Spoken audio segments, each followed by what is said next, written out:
이경 목사님, 안녕하세요. 저 길로 그냥 할게요. 오늘의 신앙, 원래 기존 오늘의 신앙으로 19가 네.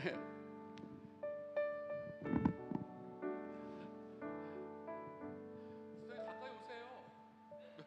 계세요. 네, 맞아. 그래서 안 쉬려고 여기가 다 비어.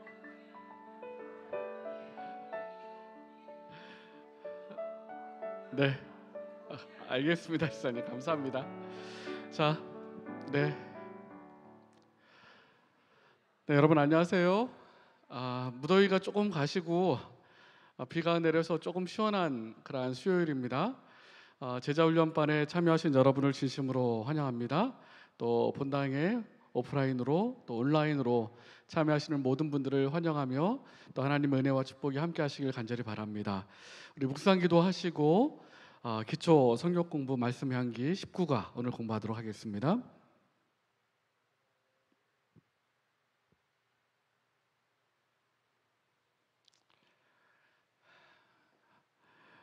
네, 여러분 안녕하세요. 벌써 이 말씀 향기 저희가 20과까지 있는데 19과입니다. 다음 주면 이제 20과 기초 성경 공부가 다 마쳐지게 되는데요. 우리 제자훈련반 우리 성도님들은 20과까지 다 마치시고 졸업식까지 같이 참여하시면 너무 좋겠습니다. 뭐 본당에 와서 참여하지 않으셔도 인터넷으로도 여러분 참여하시고 공부하실 수 있으시니까요. 혹시 참여 못한 우리 그 말씀 향기 교과가 있다면 온라인으로 참여해 주시고 또 우리 모든 제자훈련반 우리 참여하신 성도님들이 20과까지 다 마치심으로 같이 수료할 수 있으면 너무나 좋겠습니다. 오늘은 제13과 침례와 입교에 대해서 함께 살펴보도록 하겠습니다. 사도행전 2장 38절 말씀인데요. 우리 함께 이 말씀을 좀 같이 한번 읽어볼까요? 예수 그리스도의 이름으로 시작. 예수 그리스도의 이름으로 침례를 받고 죄 사함을 받으라. 그리하면 성령의 선물을 받으리니. 여기 보시면 예수의 이름으로 침례를 받고 죄 사함을 받으라. 나중에 공부하시겠지만 침례의 의미는 그리스도와 함께 죽고 물에 잠길 때 죽는 거죠. 그리고 물에서 올라오면서 다시 한번 그리스도와 더불어 사는 경험. 그래서 죄에 대하여 죽고 그리스도 안에서 다시 사는 경험이 바로 침례입니다. 그래서 침례를 받고 죄 사함을 받으라. 그리하면 성령의 선물을 받으리니 말씀하셨어요. 요한복음 3장에 예수님께서 니고데모를 만나신 다음에 물과 성령으로 거듭나야 한다라고 말씀하셨는데요. 바로 물과 성령으로 거듭난다는 말씀이 사도행전 2장 38절의 말씀입니다. 침례를 받고 죄 사함을 받으라. 그래야면 성령의 선물을 받으리니.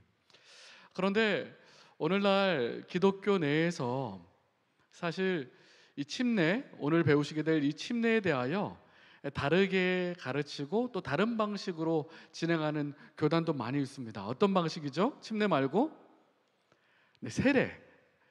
침례는 물에 잠기는 예식이고 세례는 물을 뿌리는 예식이에요. 개신교 가운데서도 침례교회는 저희랑 같이 침례를 받습니다. 침례 교파가 있거든요. 침례를 받고 그 외에 대부분의 교회에서는 세례를 주는데요. 오늘 침례가 성경적인지 또 세례는 어떻게 기원된 것인지 그 내용도 함께 살펴보겠습니다. 너희는 가서 모든 족속으로 제자로 삼아 아버지와 아들과 성령의 이름으로 침례를 베풀고 내가 너희에게 분부한 모든 것을 가르쳐 지키게 하라. 볼지어다 내가 세상 끝날까지 너희와 항상 함께 있으리라 하시니라. 제가 교회에서 목회하면서 좀 뒤늦게 깨달은 부분이 있어요. 오늘 마태복음 28장 19절로 20절에 보면 제자로 삼아 아버지와 아들과 성령의 이름으로 침례를 베풀고 내가 너희에게 분부한 모든 것을 가르쳐 지키게 하라. 근데 간혹 성경 공부를 하시는 분들 가운데 이런 말씀하시는 분 계세요. 목사님, 제가 아직 침례 받을 준비가 안 됐습니다. 제가 아직 생활이 완벽한 그리스도인의 삶을 살지 못하기 때문에 침례는 나중에 받겠습니다. 이렇게 말씀하시는 분이 간혹 계셔요. 제가 이 말씀을 읽으면서 다시 한번 깨달은 것은 하나님의 제자가 되기를 원하고 그리스도로 말미암아 구원받기를 원하면 죄사함을 받기를 원하면 침례를 받고, 그 다음에 내가 너에게 분부한 모든 것을 가르쳐 지키게 하라. 침례를 받은 다음에 성장하고 하나님의 말씀대로 순종하는 과정이 또 뒤따르게 되는 거예요. 그래서 예수님을 믿고 침례를 받기로 결심했으면 미루지 말고 침례를 받아야 합니다. 침례를 받고 난 다음에 우리 하나님이 함께 하신다고 말씀하셨고 성령께서 역사하신다고 말씀하셨기 때문에 그 다음에 하나님의 말씀을 배우고 또 말씀대로 순종하고 가르쳐 지키는 그러한 삶을 살면 되는 것이에요. 마태복음 16장 16절에 믿고 침례를 받은 사람은 구원을 받을 것이요 믿지 않는 사람은 정죄를 받으리라 말씀하셨습니다. 침례를 받은 사람은 구원을 받을 것이다 라고 말씀하셨고요. 사도행전 2장 38절에 베드로가 이르되 예수 그리스도의 이름으로 침례를 받고 죄사함을 받으라 그리하면 성령의 선물을 받으리니, 좀 전에 우리 전체 성경적으로 함께 읽었던 말씀입니다. 침례 받을 때에 죄사함을 받는다라고 말씀하셨는데요. 특별히 회개는 죄를 알고 또 죄를 통회하고 고백하며 죄에서 떠나는 것을 말합니다.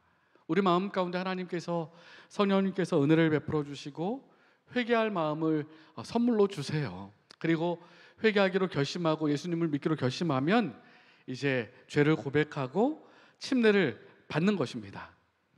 좀 전에 제가 침례와 세례, 우리 개신교에서 이 두 가지 방법으로 나뉘어서 한다고 말씀드렸는데요. 성경에서 침례를 어떻게 받는다고 가르치는지, 침례는 어떻게 받아야 하는지 성경 말씀을 함께 찾아보면서 함께 공부를 좀 더 해보겠습니다. 에베소서 4장 5절로 6절에 주도 한 분이시요 믿음도 하나요, 그 다음 침례도 뭐라고요? 침례도 하나요. 하나님도 한 분이시니 곧 만유의 아버지시라. 침례 받는 방법도 성경에서 말하는 것은 한 가지 방법입니다. 이제 가장 중요한, 우리가 침례가 어떻게 받는 것인지 배우려면 예수님께서 침례를 어떻게 받으셨는지를 먼저 살펴보면 가장 쉽게 알 수 있어요. 마태복음 3장에 예수님께서 침례 받으신 장면이 설명되어 있습니다. 마태복음 3장 13절부터 17절인데요. 이때에 예수께서 갈릴리로부터 요단강에 이르러, 어디에서 침례 받으셨어요? 요단강에서 침례를 받으셨습니다. 요한에게 침례를 받으려 하시니 요한이 말려 이르되 내가 당신에게서 침례를 받아야 할 터인데 당신이 내게로 오시나이까? 예수께서 대답하여 이르시되 이제 허락하라. 우리가 이와 같이 하여 모든 의를 이루는 것이 합당하니라 하시니 이에 요한이 허락하는지라. 이제 침례 요한에게 침례를 요단강에서 받으시는데, 뒤에 우리 마태복음 3장 뒷부분 17절 부분을 보시면요, 예수께서 침례를 받으시고 곧 물에서 올라오실세 이렇게 말씀하셨어요. 그러니까 요단강에서 예수님께서 물에 잠기는 침례를 받으신 것입니다. 물에서 올라오실세 하늘이 열리고 하나님의 성령이 비둘기같이 내려 자기 위에 임하심을 보시더니 하늘로부터 소리가 있어 말씀하시되 이는 내 사랑하는 아들이요 내 기뻐하는 자라 하시니라. 예수님께서 요단강에서 침례 요한에게 침례를 받으셨는데 물에 잠겼다가 물에서 올라오는 침례를 받았어요. 그리고 요한복음 3장 23절에 보면 요한도 살렘 가까운 에논에서 침례를 베푸니 거기 물이 많음이라. 그러므로 사람들이 와서 침례를 받더라. 성경에 보면 요단강이나 물이 많은 곳에서 물에 잠기는 침례식을 받았다는 사실을 알 수 있습니다. 물을 뿌리는 세례가 아니고요. 사도행전 8장 26절에 전도자 빌립이 에티오피아 그 고관과의 만남, 그리고 이사야 53장 예수님에 대한 예언서를 가르치죠. 읽는 것을 내가 깨닫느냐 그렇게 묻습니다. 그러면서 이사야 53장 그가 곤욕을 당하며 괴로울 때도 그의 입을 열지 아니하였으며 마치 도수장으로 끌려가는 어린 양과 털 깎는 자 앞에서 잠잠한 양과 같이 그의 입을 열지 아니하였도다. 그는 곤욕과 신문을 당하고 끌려갔으나, 이 에디오피아 고관이 이 말씀을 읽으면서 사도행전 8장에 보면 선지자가 말한 이 사람이 누구냐, 자기를 가리킴이냐 타인을 가리킴이냐 빌립에게 물어요. 그래서 빌립이 이 이사야 53장부터 시작해서 예수님을 소개합니다. 예수님께서 십자가에 고난을 당하시고 우리의 죄값을 치르시고 십자가에 달려 돌아가셨음을 가르쳐요. 예수님에 대하여 이 에디오피아 고관이 배운 다음에 사도행전 8장 36절에 보라, 물이 있으니 내가 침례를 받음에 무슨 꺼리낌이 있느냐. 이 에디오피아 고관이 빌립에게 성경 공부를 하고 그리고 물가에서 침례를 받는 장면이 사도행전 8장 36절에 나옵니다. 지금 저희가 마태복음 3장과 요한복음 3장, 사도행전 8장을 살펴봤는데요, 예수님께서도 물에 잠기는 침례를 받으셨고 요한도 물이 많은 곳에서 물에 잠기는 침례식을 진행했고, 빌립도 에디오피아 고관을 성경 공부를 가르치고 물이 있으니 내가 침례 받음에 무슨 꺼리낌이 있느냐, 물에 잠기는 침례를 받게 된 것입니다. 신약 성경은 여러분 아시는 것처럼 헬라어로 쓰여졌죠. 이 침례라는 말이요, 밥티스마라는 헬라어입니다. 밥티스마라는 말은요, 잠근다라는 뜻이에요. 잠근다. 특별히 염색할 때 그 천을 그 염색 물감에 이렇게 잠그는 거 있지 않습니까? 완전히 잠그는 거. 그때 쓴 말이 밥티스마예요. 잠근다는 말입니다. 빌립과 고관이 둘 다 물에 내려가서 빌립이 침례를 줬는데요, 그 형식은 예수께서 요단강에서 받으신 침례와 동일합니다. 물에 잠기는 침례를 받은 거예요. 세례가 아니라. 침례의 의미를 아시면 침례와 세례가 왜 다른지, 또 왜 침례가 맞는지 분명히 아실 수가 있습니다. 침례의 의미를 다시 한번 살펴보도록 할게요. 로마서 6장 3절부터 7절까지 있는 말씀이거든요. 침례가 어떤 의미가 있는지 로마서 6장 3절로 7절에 있는 말씀입니다. 무릇 그리스도 예수와 합하여 침례를 받은 우리는 그의 죽으심과 합하여 침례 받은 줄 알지 못하느냐. 그러므로 우리가 그의 죽으심과 합하여 침례를 받음으로 그와 함께 장사되었나니. 자, 침례의 첫 번째 의미는 뭐예요? 그의 죽으심과 합하여 장사되는 것입니다. 우리가 살아있는 사람이 땅에 묻힐 수는 없잖아요. 땅에 묻힐 수 없으니까 물에 잠깁니다. 물에 잠기는 것은 그리스도의 죽으심과 더불어 함께 장사되는 것을 의미해요. 그리고 거기에서 끝이 아니라 다시 일으켜 세우죠. 물에 잠겼다가 일으켜 세우는데, 그 뒤에 로마서 6장에 계속해서 이렇게 말씀하십니다. 이는 아버지의 영광으로 말미암아 그리스도를 죽은 자 가운데서 살리심과 같이 우리로 또한 새 생명 가운데서 행하게 하려 함이니라. 만일 우리가 그의 죽으심과 같은 모양으로 연합한 자가 되었으면 또한 그의 부활과 같은 모양으로 연합한 자가 되리라. 여기 보시면 새 생명 가운데 다시 행하게 하려 함이라, 새 생명 가운데 태어나는 것을 의미하고, 그리고 그리스도께서 죽은 자 가운데서 부활하신 것 같이 그의 부활과 같은 모양으로 연합한 자가 되리라 라고 말씀하셨어요. 그러니까 침례의 가장 중요한 의미는 그리스도와 더불어 죽는 경험이고, 죄에 대하여 죽는 경험이고, 그리고 그리스도와 더불어 새 생명 가운데 태어나는 의미가 있는 거예요. 그래서 물에 잠기우는 침례 예식이 침례의 의미를 잘 보여주고 있는 것입니다. 물에 잠기는 것은 그리스도와 함께 죄에 대하여 장사되는 것이고, 물에서 올라올 때는 새 생명 가운데 행하며 부활과 같은 모양으로 연합한 자가 되는 것이라는 것이에요. 계속해서 로마서 6장 11절에도요 이렇게 말씀하셨어요. 우리가 알거니와 우리의 옛사람이 예수와 함께 십자가에 못 박힌 것은 죄의 몸이 죽어 다시는 우리가 죄에게 종노릇하지 아니하려 함이니, 죄의 몸이 죽는 것을 의미하고요, 이는 죽은 자가 죄에서 벗어나 의롭다 하심을 얻었음이니라. 이와 같이 너희도 너희 자신을 죄에 대하여 죽은 자요 그리스도 예수 안에서 하나님께 대하여는 살아있는 자로 여길지어다. 그러니까 죄에 대하여는 죽고 예수 안에서 하나님에 대하여는 살아있는 자가 되는 것이 바로 침례의 의미예요. 그러니까 물을 뿌리는 세례는요, 이 죄에 대하여 죽고 그리스도 안에서 새 생명으로 태어난다는 의미를 보여주지 못하는 것입니다. 침례 의식은 정리하자면 침례 의식은요, 그리스도의 죽으심과 장사 지냄과 부활을 상징하는 것입니다. 그러므로 믿고 장사를 지내고 부활함을 표상하는 거예요. 그리스도 안에서 죄에 대하여는 죽고 또 그리스도 안에서 새로운 사람으로 태어나는 것을 의미하는 것입니다. 제가 잊지 못할 침례식이 한 번 있어요. 한 30년 구도자셨거든요. 30년.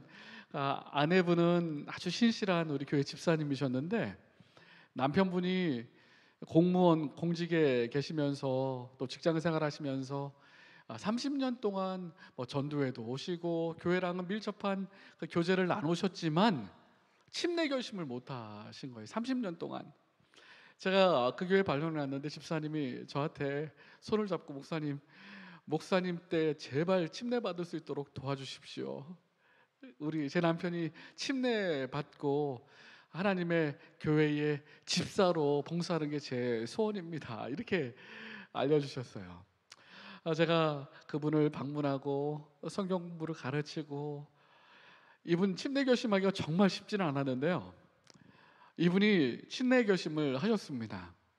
정말 감사하게 침례 결심을 하셨는데 한 11월쯤에 날씨가 강원도니까 11월이면 춥거든요. 11월인데 야외 강가에서 받겠다는 거예요.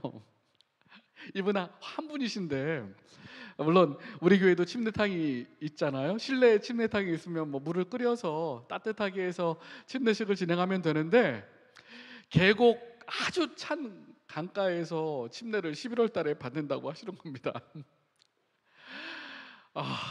얼마나 제가 두려웠는지. 저 강원도 계곡물이 엄청 찬데 11월 달 여러분 한번 생각해 보세요. 얼마나 춥겠어요.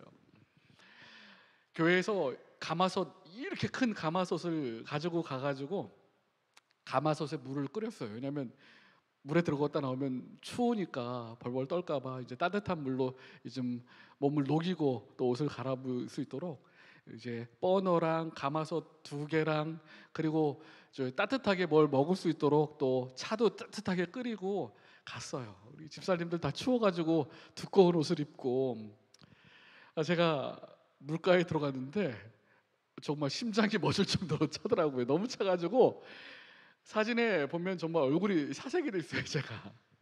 그리고 손을 들고 침례식을 하는데 손을 막 떨릴 정도예요. 그리고 침례를 받고 그 차가운 물가에서 그분을 끌어안고 정말 영원히 잊혀지지 않을 추운 그러한 계곡에서 11월 달 침례식을 진행했습니다. 저희 예빈이가 얼마나 추운지 그 뜨거운 그 가마솥을 끌어안고 그 정도로 추웠던 시간인데 그분이 침례를 받고요. 그리고 제가 목회하는 동안에 집사님도 되셨어요. 정말로 집사님도 되시고 열심히 교회에서 봉사하시고 또 헌신하는 그 집사님으로 헌신하는 모습을 제가 보게 되었습니다. 침례 의식은요, 정말 그 자체에 은혜가 있고 감동이 있어요. 한 번은 제가 다른 데에서 목회할 때인데 야외에서 계곡에서 침례를 준 적이 있어요. 근데 그 침례 받는 모습을 보고 이 필리핀에서 이제 한국에 시집 온 그러한 여자분이셨는데 교회에서 저희 개척교회에서 영어를 가르치도록 그분께 도움을 받았거든요.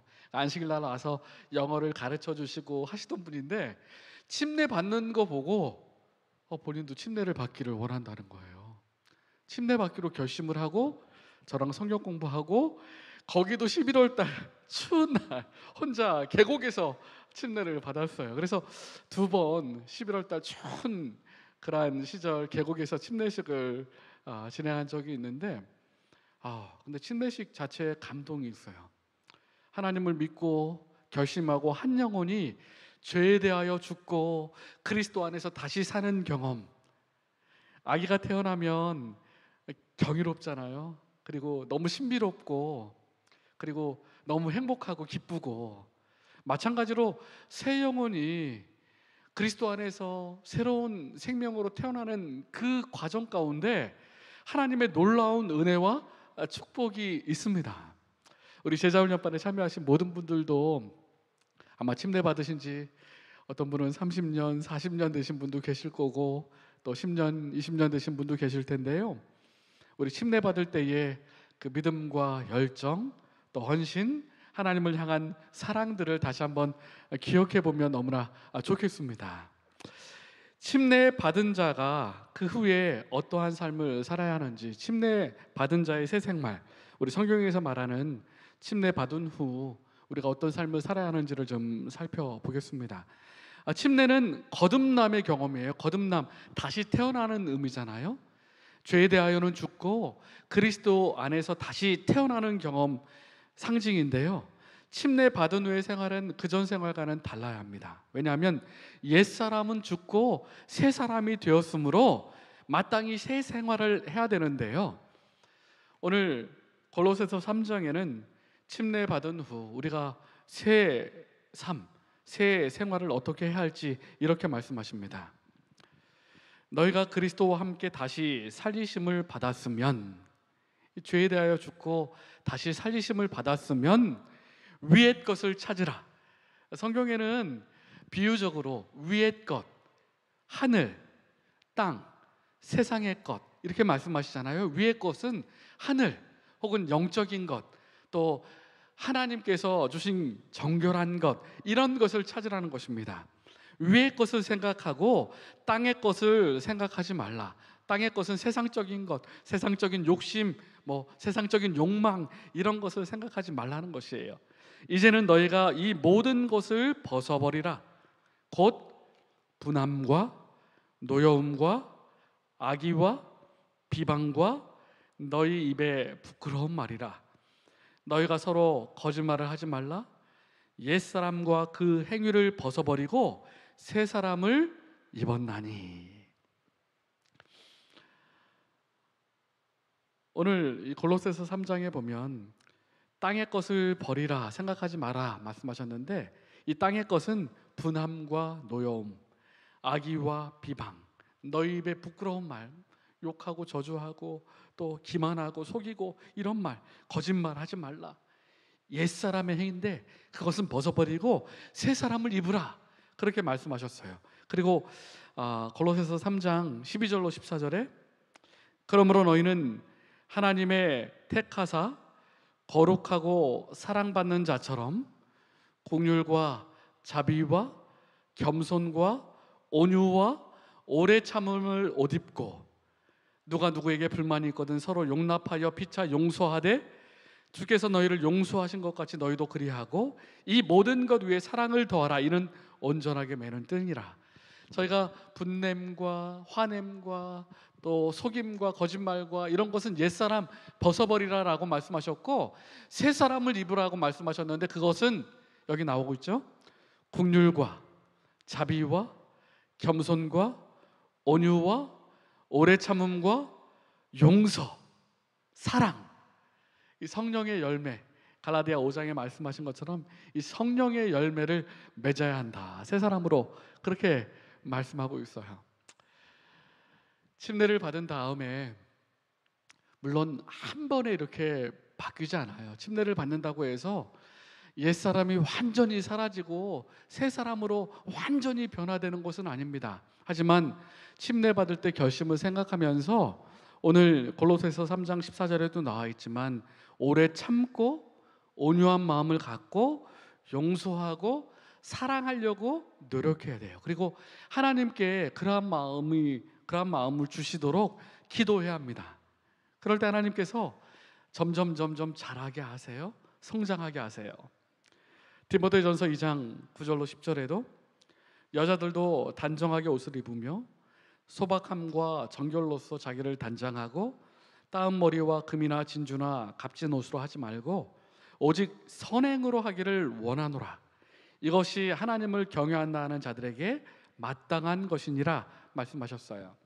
여기 보시면 겉으로 외모적으로 하는 것보다는 선행으로, 우리의 삶으로, 우리의 행동으로 하나님을 경외하고 하나님을 사랑하는 그러한 것들이 드러나야 한다라고 말씀하고 있는 것입니다.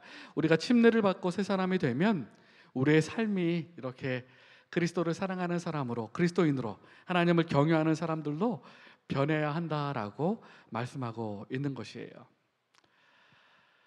품성에 악영향을 주거나 시간을 낭비할 수 있는 것들, 마음에 꺼리끼게 하는 오락이나 취미, 사사기나 품성을 저속하게 만드는 독서, 저급한 연극이나 영화, 라디오나 텔레비전에 좋지 못한 가마의 프로그램들, 모든 것들은 복음을 전하는 도구도 될 수 있지만 반대로 사탄이 죄악을 퍼뜨리는 힘 있는 도구도 사용되기도 하니까요.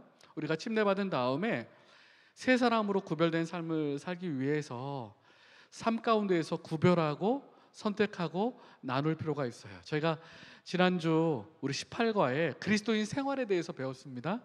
신뢰하는 생활, 또 믿음의 생활, 절제하는 생활에 대해서 배우셨는데요. 침례를 받고 새 사람이 된 사람은 그리스도 안에서 그렇게 구별된 믿음의 삶을 살아야 하는 것입니다. 그런데 좀 전에 말씀드린 것처럼 참 쉽지가 않죠. 침례를 받는다고 해서 바로 바뀌거나 변화하는 것이 아닙니다. 우리가 어떻게 그렇다면 이렇게 영적인 사람으로, 거룩한 삶으로, 새 사람으로 살아갈 수 있을까요?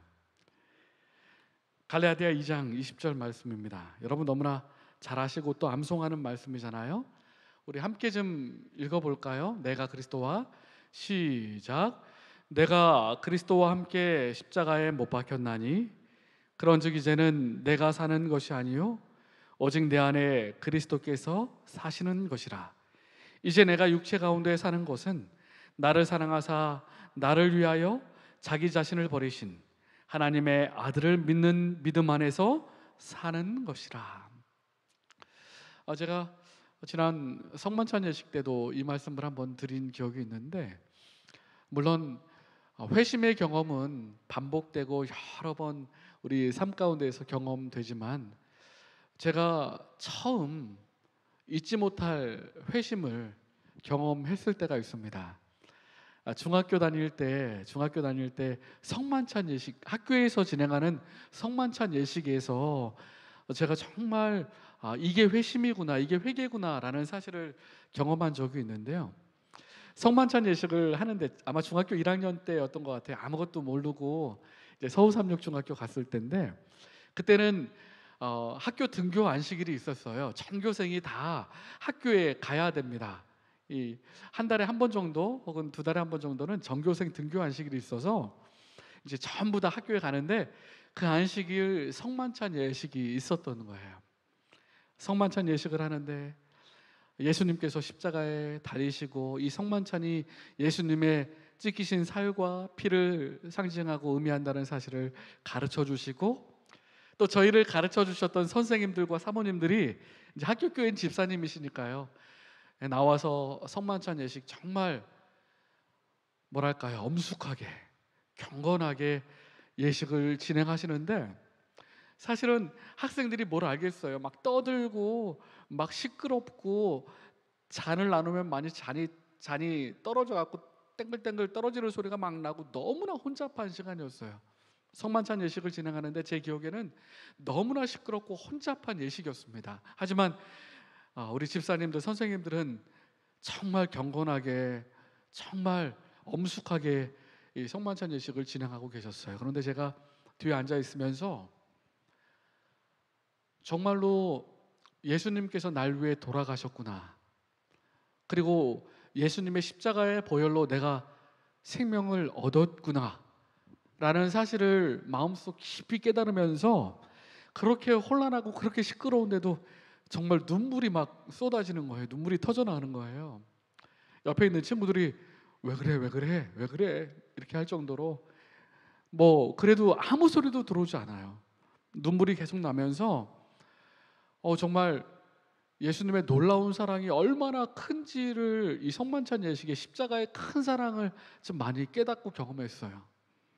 그리고 난 다음에 삶이 달라지더라고요. 어떻게 달라지냐면 예수님께서 십자가에 달려 돌아가셨다는 사실을 매일매일 인식하고 생각하면서 오늘 갈라디아 2장 20절 말씀처럼 이제는 내가 사는 것이 아니요 오직 내 안에 그리스도께서 사신 것이라. 예수님께서 나와 함께 하시지. 어떤 유혹이 오거나 옛날에 저희 어렸을 때는 오락실 그 뿅뿅뿅뿅 소리가 오락실 바깥쪽에 스피커를 달아놔가지고 막 들렸거든요. 그러면 그 소리만 들어도 뭐랄까요, 그 죄를 범하는 것 같아가지고 제가 멀리 돌아서 갔어요. 멀리 돌아서. 왜냐하면 예수님의 십자가를 생각하면 그런 것마저도 죄처럼 생각되는 거예요. 내가 이래서는 안 되지, 이렇게 생각이 드는 거예요. 그래서 멀리 돌아서 가기도 하고, 물론 그게 믿음이고 그게 신앙은 아니지만 그때 당시 중학교 1학년 당시 예수님의 사랑을 깊이 깨달은 다음에 매 순간순간마다 예수님이 이건 원치 않으셔, 이건 예수님의 마음을 상하게 하는 거야, 이런 마음이 들면서 삶 자체가 조금 달라지고 더 성장하게 되는 경험을 하게 됐어요. 아마 갈라디아 2장 20절이 바울이 그런 의미로 말씀하신 거라고 생각합니다. 그리스도와 함께 십자가에 못 박혔나니 내가 사는 것이 아니요 내 안에 그리스도께서 사는 것이라. 그래서 침례를 받고 거듭남을 경험한 사람들은요, 옛사람을 벗어버리고 이렇게 새 사람을 입어야 하는 것이에요. 시대의 소망 324페이지에 악에 대한 유일한 방어는 그리스도의 의를 믿음으로 말미암아 그리스도를 마음속에 내재시키는 것이다. 그리스도께서 내 안에 계셔야만 이길 수 있어요. 내 스스로는 결코 이길 수 없습니다. 뒤에 하나님과 산 연결을 맺지 아니하면 우리는 결코 자기를 사랑함과 자아 방종과 죄에 대한 유혹의 부정한 영향을 대항할 수가 없다. 스스로는 이길 수 없어요. 우리는 많은 악습을 버릴 수 있을 것이며 얼마 동안은 사탄과의 관계를 끊을 수도 있을 것이다. 그러나 순간마다 자신을 굴복시킴으로 하나님과 산 연락을 가지지 않는다면 우리는 정복당할 것이다. 몇 번은 유혹을 이기고 사단의 시험을 이길 수 있을지 몰라도 매일매일 하나님과 산 연락, 연결이 없으면 정복당할 것이다. 그리스도와 개인적으로 친숙하고 계속적으로 교통하지 않는다면 우리는 원수의 마음대로 마침내 그의 명령을 쫓게 될 것이다. 우리가 너무 연약하기 때문에, 이 죄의 크기가 너무나 크기 때문에요, 그리스도와 매일매일 산 연결이 없다면 넘어질 수밖에 없다라고 말씀하고 있는 거예요. 우리가 어떻게 그리스도와 산 연결을 매일매일 유지할 수 있을까요? 어떻게 우리가 이 사단의 죄의 유혹에서 승리할 수 있을까요? 어떻게 우리가 옛사람을 벗어버리고 새 사람으로 그렇게 옷 입고 살아갈 수 있을까요? 너무나 여러분 잘 아시는 내용입니다. 첫 번째, 기도를 게을리하지 말아야 합니다. 기도가 물론 공식적인 예배 때 드리는 기도, 또 새벽에 드리는 기도, 공식적인 기도가 있지만 우리가 매 순간순간 직장 생활을 하든 가정에서 일을 하든 길을 걸을 때든 주님과 대화하는 것을 잊지 말아야 해요. 그리고 중요한 것은 인생에서 선택을 하게 될 때 하나님 이것을 해야 합니까? 아니면 이쪽 편을 선택해야 합니까? 그럴 때는 반드시 하나님께 묻고 기도하는 삶을 살게 되길 바랍니다. 기도를 게을리하지 말아야 해요. 그것이 하나님과 동행하는 방법입니다. 그리고 날마다 성경을 연구해야 합니다. 성경을 묵상하고 연구해야 돼요. 이 성경도 두 가지 방법으로 공부를 하셔야 되는데요. 첫 번째는 우리 제자훈련처럼 기초 성경 공부도 하고 다니엘, 계시록, 예언도 이제 공부를 하게 될 텐데, 이제 성경에 대한 공부, 지식, 또 예언, 이런 공부도 하셔야 되고요. 그리고 말씀 묵상을 통해서, 말씀 묵상은 말씀을 읽고 오늘날 이 말씀대로 내가 어떻게 실천하고 적용할 수 있을까 고민하면서 말씀대로 살아가는 훈련이에요.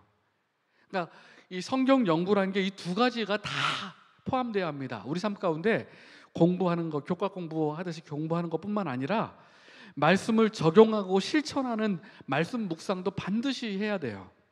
그래서 어느 날은 성경 연구 공부도 하시고 또 어느 날은 말씀 묵상, 말씀 적용, 말씀 실천도 도전해 보시고, 이렇게 계속적으로 날마다 성경을 연구해야 합니다.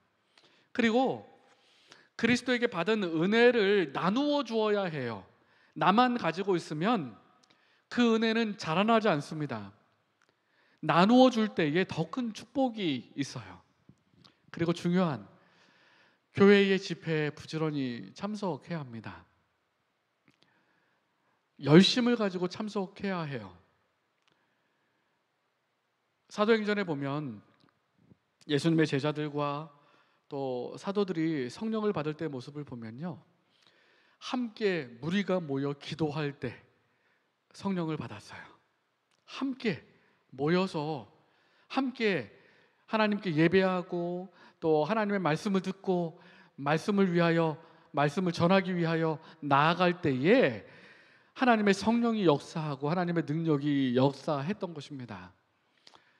우리가 이러한 신앙적인 삶을 게을리하면서 하나님이 말씀하신 영적인 삶, 거룩한 삶, 구별된 삶을 살 수는 없는 것이에요.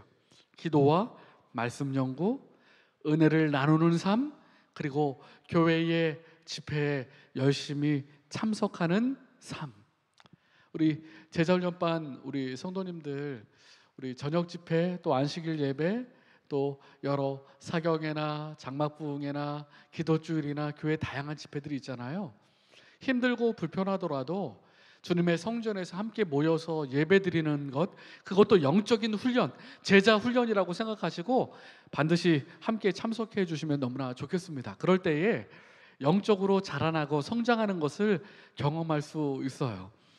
제가 어렸을 때 교회 다녔던 기억들이 많은데, 제가 전에도 말씀드렸던 것처럼 초등학교 다닐 때 이 교문입교회 다녔었거든요. 교문입교회 이문안 호수를 지나서 그때 다녔었고, 구립교회가 개척될 때 제가 구립교회로 갔습니다. 그러니까 초등학교 한 4, 5, 6학년 때였던 것 같아요. 그때 이제 교회를 개척해서 갔는데, 그때는 난방시설이 어디 있어요. 난방시설이 없고 나무를 뗐거든요. 교회 안에다가 나무를, 겨울에, 추운 겨울에 나무를 뗐는데, 이제 예배 따뜻하려면 미리 떼야 되잖아요. 근데 제가 교회에서 그 나무 떼는 게 너무 좋아가지고 뭐 화요일이건 금요일이건 안식일이든 예배 1시간 전에 가가지고, 물론 우리 청년 형들 선배들이 이제 나무를 떼고 했었었는데, 그 옆에서 불 쬐면서 예배 전에 형들하고 신앙에 대해서 얘기하고 또 교회에 대해서 얘기하고 이랬던 게 제 정말 어렸을 때 좋은 기억, 교회에 대한 정말 행복한 추억으로 남아있거든요. 이 장작불 떼듯이 나무를 떼면서 형들하고 누나들하고 신앙적인 얘기를 하고 교회 추억들. 근데 사실 교회에 다니면서 그런 좋은 기억들, 추억들이 우리를 붙들어주고 또 나중에는 우리의 믿음을 더 강하게 해주더라고요. 그래서 모든 집회에 열심히 참석할 뿐만 아니라 이 교회 집회를 위해서도 열심히 한번 봉사해 보세요. 미리미리 와서 불도 켜고 또 의자도 반드시 놓고 이런 봉사를 해보시면 우리의 믿음이 자라고 또 더욱더 성장하는 경험을 하시게 될 겁니다.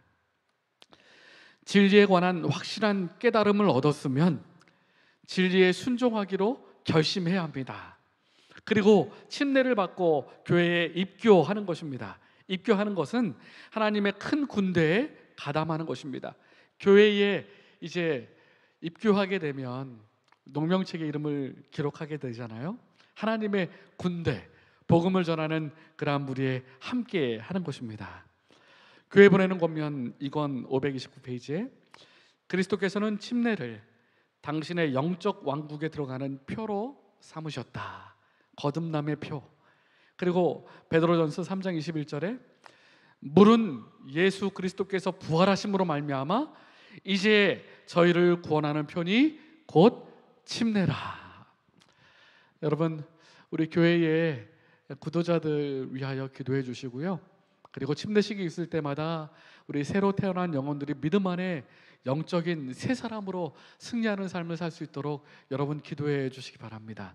통계에 의하면요, 세계적인 통계에 의하면 특별히 부가테지에 침례받고 1년 동안 교회에 남아있을 퍼센테이지가 50%밖에 되지 않아요.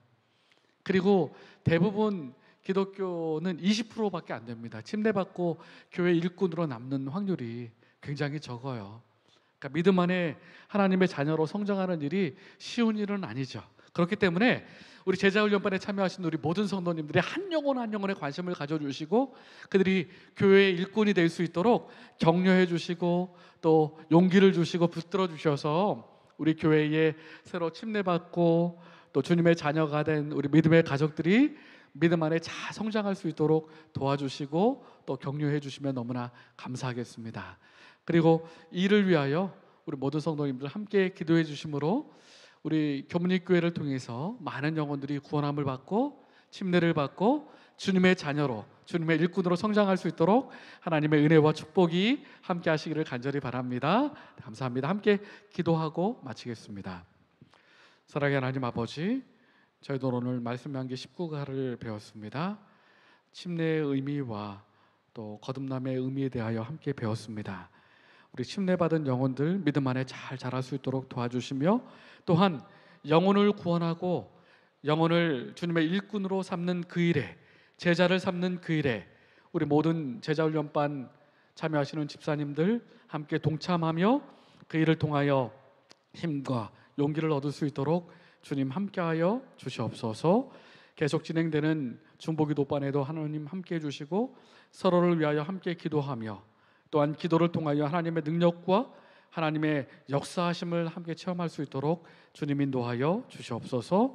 예수님의 이름으로 기도합니다. 네, 감사합니다. 5분만 쉬었다가 바로 중보기도반을 진행하도록 하겠습니다.